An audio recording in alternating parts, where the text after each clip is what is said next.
Hey, welcome to the show, everybody. This is Sunday Sudden Victory with the Quad R. How are you tonight, Roy? I'm good. It's a special crazy weather weekend edition, but we made it. Yeah, we made it. Show My was not postponed or canceled. my uh my sister-in-law down in Texas, Georgia, just sent Amy a video, and there's one of the neighborhood kids is like ice skating on the street. Nice. It's like legit ice down there, like smooth and like hard as a rock. So kind of crazy. Yeah, it was. I mean, we pretty much avoided the weather in Michigan. Dad said he got like 5 inches down in Chicago. Hmm. But I mean, we just had a light dusting. I mean, it's been terribly cold, and we already had a bunch of snow anyway. But we're not going to get the brunt of this storm. So, all right. Well, it was an exciting weekend of wrestling. Lots going on. So I guess we should probably just jump to it. Tonight's lineup: 57 kilograms. We got Roy's recap, and then moving from Roy's recap over to my recap. Don't forget, YouTube chat is open. Let me go ahead and test that. All right, there it is. 74. Not a whole lot going on in Michigan. Just a lot of snow and a little bit of delay for some of the teams. But we'll do a quick Michigan recap, and then we'll get into everybody's favorite segment, Rumblers and Tumblers. And then I don't think we have anything else on the docket tonight. Going to be kind of a quick show. There was some exciting duels this weekend, but let's go ahead and get going. So, Roy, what do we got going on? All right. Well, Stanford did their first on the road ACC duels this weekend. They wrestled Virginia Tech and Virginia. Oops, I wrote Virginia State. My bad. Anyway, um, they lost to Virginia Tech and they beat Virginia, so they split those and looked pretty good. Aiden Valencia lost another match. So after losing to Biskins, he also lost to, let me pull it up real quick. Uh, Yeah, that's a little concerning. Colin Gage, Okay. Gaj is his last name, ranked 14th. So I think still having some adjustments to freestyle and folk style there. Yeah. But he's been fun to watch all year. I'll be very curious to see how he does at the end of the year. Penn lost to Columbia. I Ooh. was like, yeah. Seems like between Princeton, Harvard, and Columbia, you like there's always one of them that's like pretty good Right. of those three. And they kind of rotate every 3 or 4 years. So this year it looks like it's Columbia. Columbia also smashed Princeton. That's not in my recap. In the lineup, it looked like Penn had some backups going from 174 up to heavyweight. So I don't know if that is just a decision they made or if there were some people who were not available that night for whatever reason. But that's interesting. Yeah, that I don't is. know, I don't So know how that. Go ahead. Columbia's got who's coaching at Columbia? Oof, I don't know. Because no, well I the remember they our met Puerto Rican silver medalist. What? Why is that name escaping me?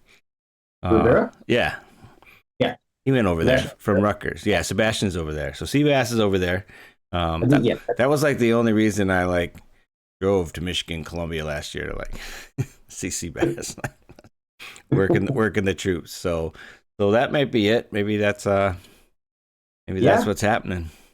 I remember when Seabass was at Northwestern. I think they had Cody Brewer as a coach, and they thought that was a big reason for his success or whatever. Yeah, and well, Like an he, assistant coach can make a big difference if he's in the room like wrestling with people. And right, and yeah, he left Rutgers, right? It felt like Rutgers is kind of like not that's not true. not as tough as they were a couple of years ago, right? When Seabass was in the room, so I don't know, something to think about. All Look at right, that. Yeah, what's going on with Iowa.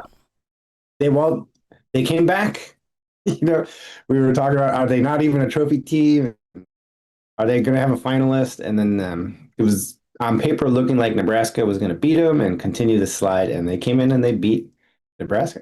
So Yeah, that is they beat the crap that. out of Yeah, they did great. So I was Iowa, man. They're awesome. They're back into the hunt. Maybe we should have remembered that Penn State is just destroying everybody, Right. and that's just what it is this year, and been that way for a little while.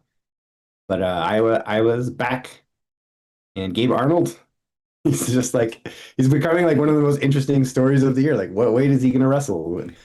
And he beat Silas Allred, Yeah. Right. who's a top 8 guy. I mean, All American. Right. Seems like he can compete at a high level at multiple weights, which is pretty cool. And there was a time I think like 6 months ago when he was just off the team, or like they were Yeah. talking about, No, he was. Tom packed his locker, yeah. and you got to go. So The he's I guess like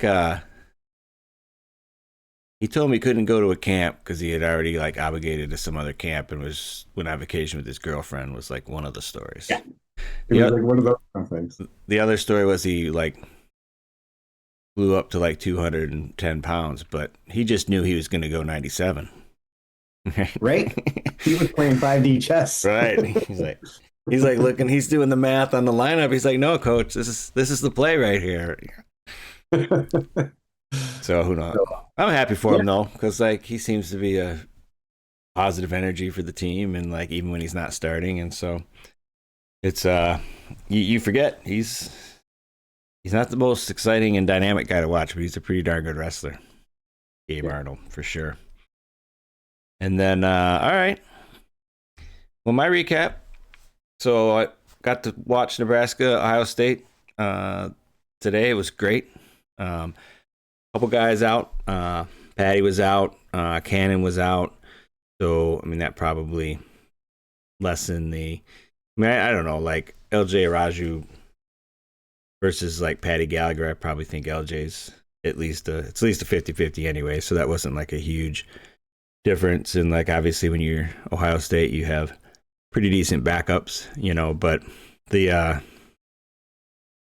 the Ohio State red shirt freshman, like I poked like Antrell twice in the first period. He wasn't happy about it. It was pretty interesting. He got up on him pretty big, but then kind of backed off.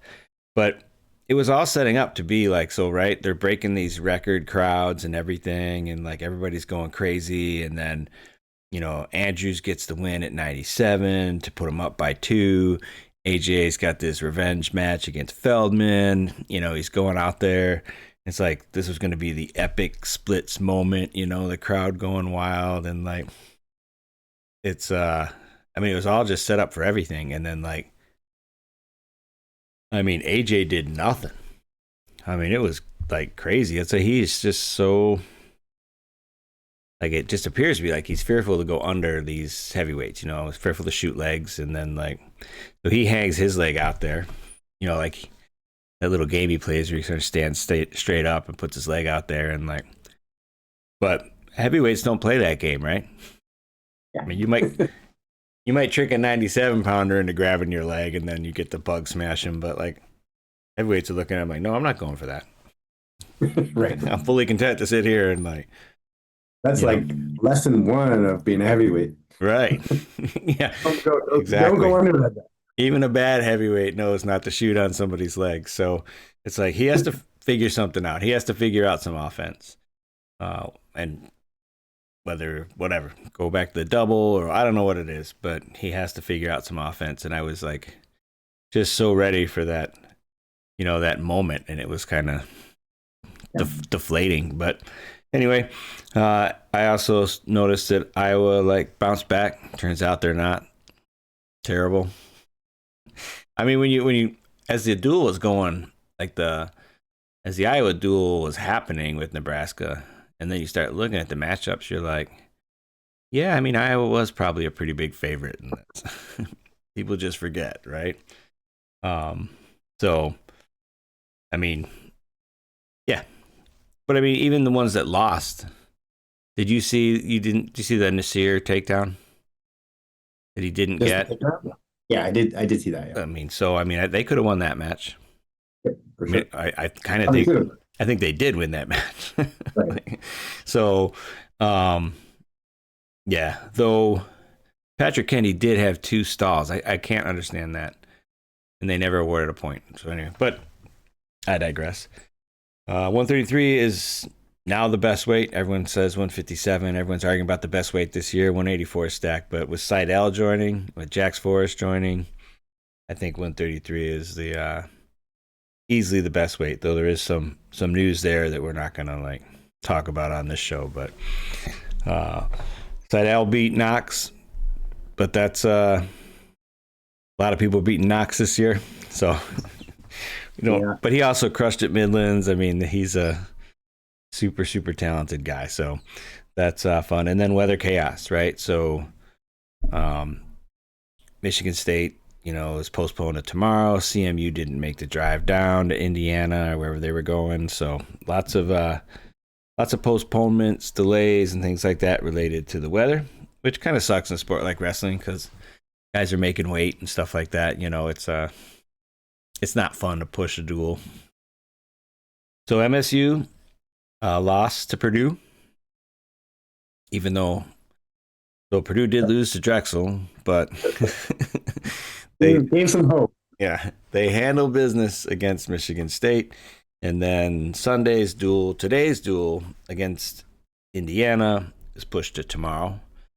GVSU women, and like men's wrestling, the women's wrestling has a lot of mismatches. When you look at dual scores, there's a lot of this year we're getting a lot of shutouts, but there's a lot of mismatches and things like that. Aren't that many close duels out there. So the GVSU women crushed Northern Michigan 35-11. They crushed Quincy 32-11. And then the number 2 team, McKendree, put it on them pretty good. They scored 40 points in 9 matches.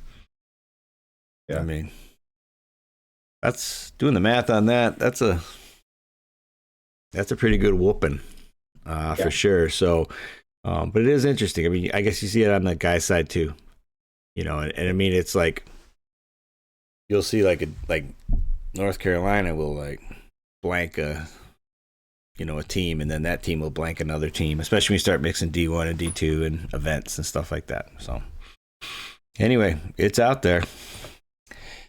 But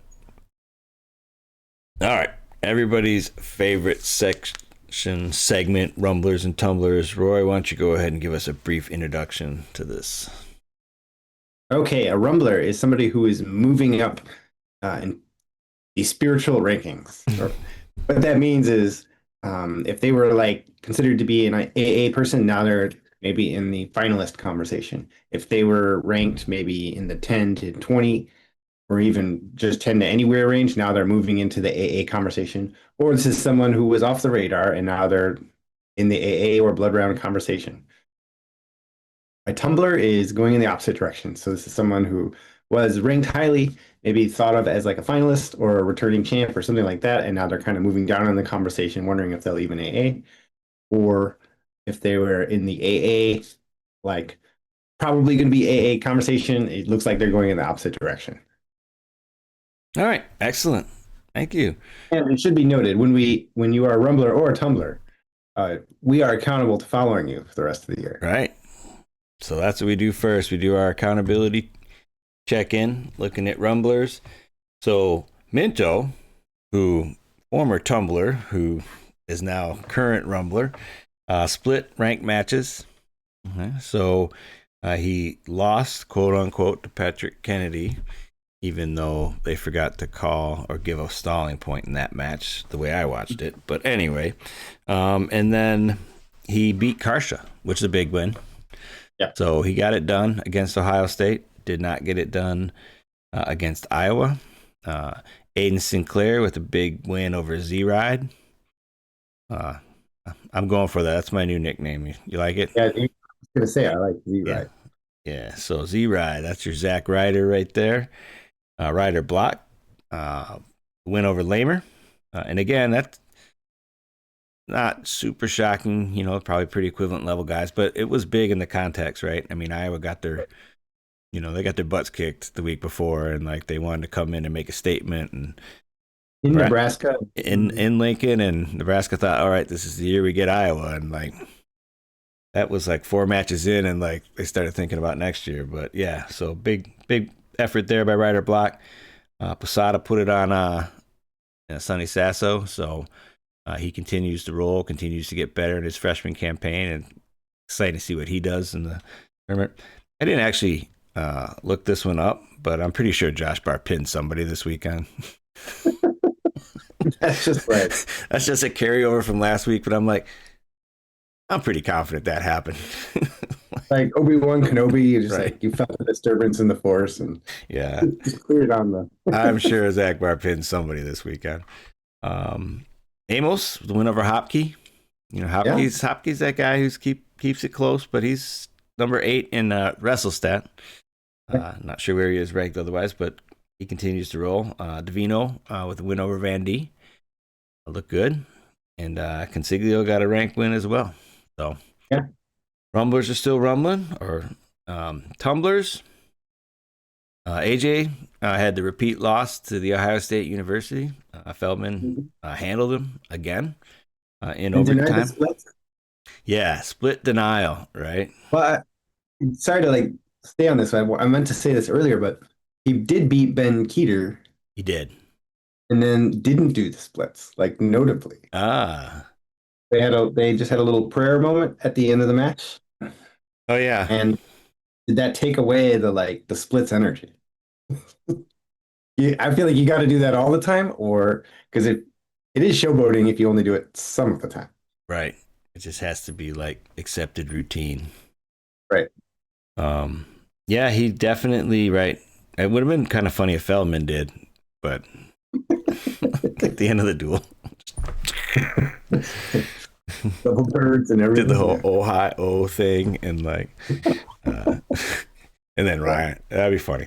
Anyway, and Trell Taylor with a couple victories, so he beat the Ohio State backup, and he kind of, I don't want to say pushed. See, everyone says Antrell Taylor like pushed Jordan Williams out of bounds for the victory. So he was moving forward with his arms extended.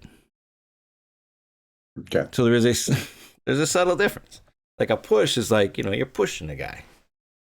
If you're just working forward with your arms extended, I mean, you're just driving him out. So I thought that was unfair to call that a push.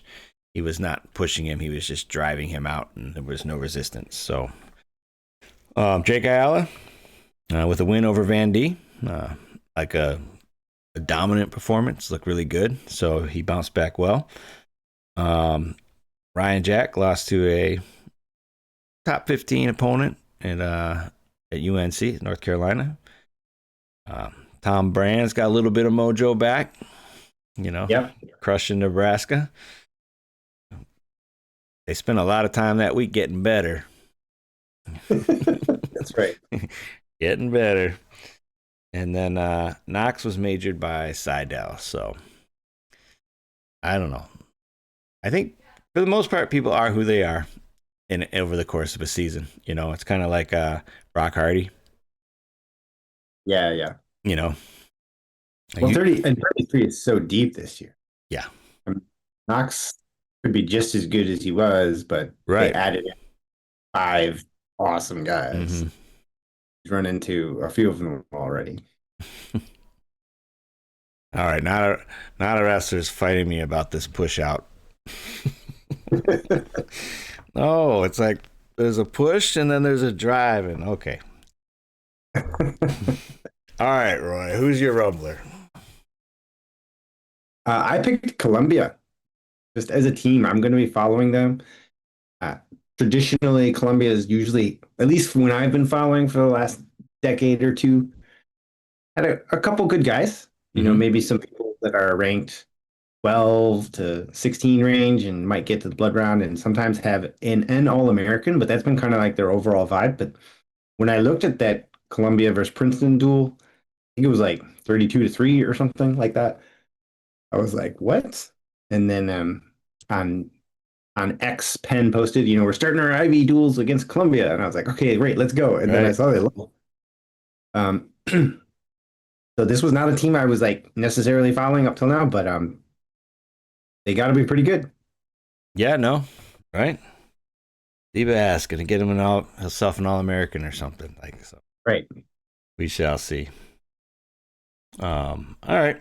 So my rumbler, and not that anyone like questioned this kid's talent at all, but just we didn't know he was going to wrestle until really recently. But Aaron Seidel, Yeah. which adds just another like massive talent to the 133 weight class, super packed. I mean,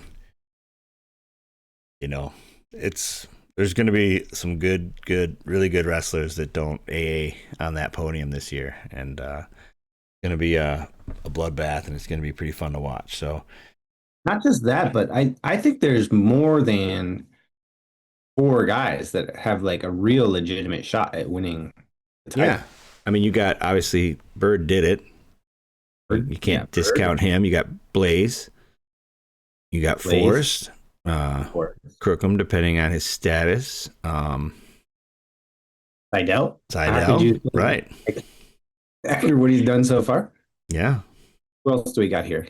Um, oh, wait, 33. Yeah, Davino. We didn't even Davino. mention Oh, him. right, Bend right. Probably the one I would pick right now. But Larkin, Oh, yeah, man, you got Drake. I'm not saying he's going to win, but Drake Ayala is a two-time finalist, right. and he's like 5-5, and that's not like because he's really fallen off. It's just because there's so many good guys in this weight Yeah, class. right.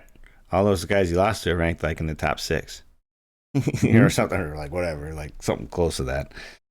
Right. Yeah, he's awesome. Which kind of brings me to my Tumblr. And again, it's not necessarily that he's not wrestling great, but this is a little bit about All American status, right?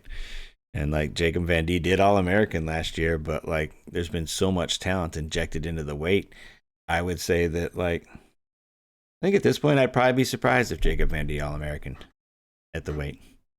I mean, there's just so much talent. I mean, Ayala handled him pretty well, Yeah. and Davino, and like so there's just not much room there with so much talent. And I still think he's a great wrestler. But I think the only reason he made the tumblers list was not because he lost twice this weekend. He lost to Davino and Ayala, but it is because he lost this weekend because like we're talking about him fighting for an All American spot. This is going to be a tricky Yeah. podium to find for Jacob Van D, as good as he is as a wrestler. Who's your tumbler? I put Princeton. I thought they were going to be like the team, the Ivy team that surprises people this year, but Columbia stomped them pretty good, and it got me sort of interested now that the Ivies do their own tournament Right, to qualify for nationals.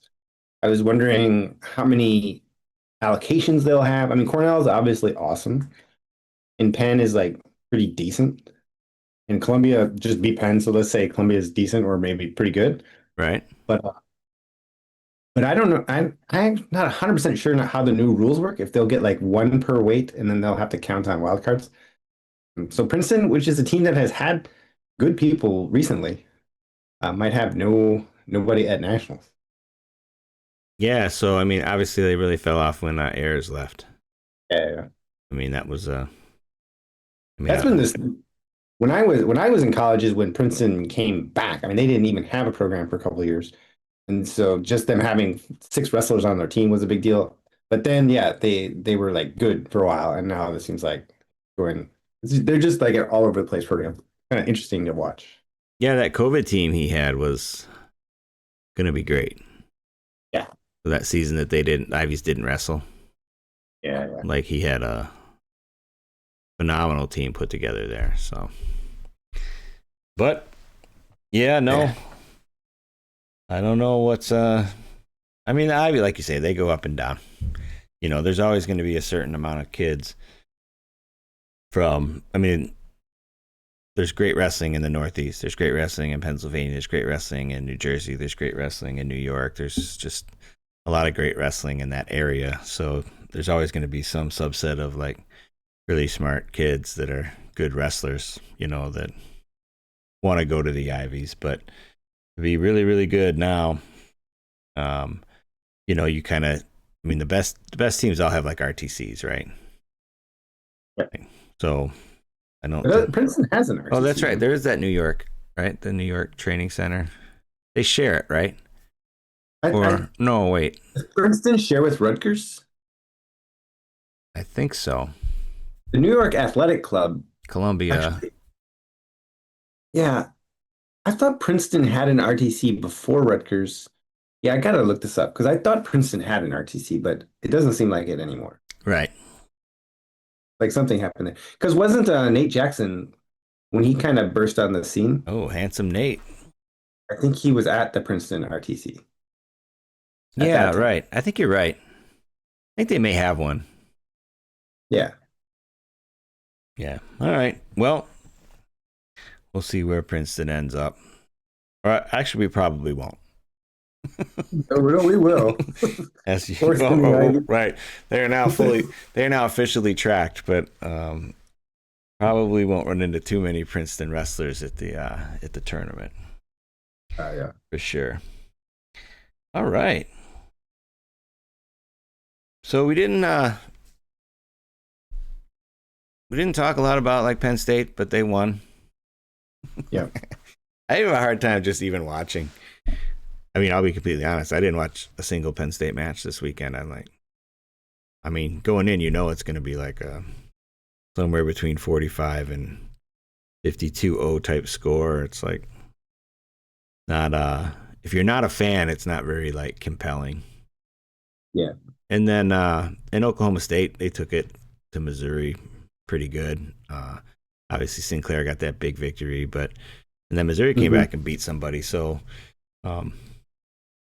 I mean, it was a fun weekend of wrestling, and it's getting close, right? Next week's February, so we're like, 6 weeks, 5, 6 weeks away from conference tournaments, and then the big show. So exciting stuff. I'm flying out to Virginia tomorrow afternoon. Hopefully, cross your fingers, ice doesn't stop me. So we'll do another live show remote on Wednesday. What do you got going on this week? From the hotel this week? Oh, I'm going to Salt Lake City this week Oh for yeah, a robot tournament. Yeah. So I'll leave Thursday night, and we'll be doing robot battles all day Friday, all day Saturday. And nice. yeah, the team's doing really well. So that'll be good. And then my wife is going to do her first uh, Oh, day flight. of work. Oh, Yeah. nice. That's awesome. Yeah, I'm hoping that I get out to see. I got put on the Pac West team. So after I go to Norfolk next week, my upcoming site migrations are going to be Spokane, Denver. I'm gonna try and look Clint up while I'm out in Denver, and then Salt Lake City, and then I'm gonna miss the one in LA. But hopefully there'll be one in that Oakland area. We'll get hooked Yeah. up. So Wait, when are you in Salt Lake City? Not next weekend? no, April. April? Oh, okay. Yeah, second week of April. All right, thank you everyone. Like and subscribe. Bit of a short show. Busy weekend. We didn't get to see as much wrestling as we'd like, but see everybody on Wednesday. Roy, you want to take us out? Yeah, don't forget, toe the line in everything you do. QuadR out.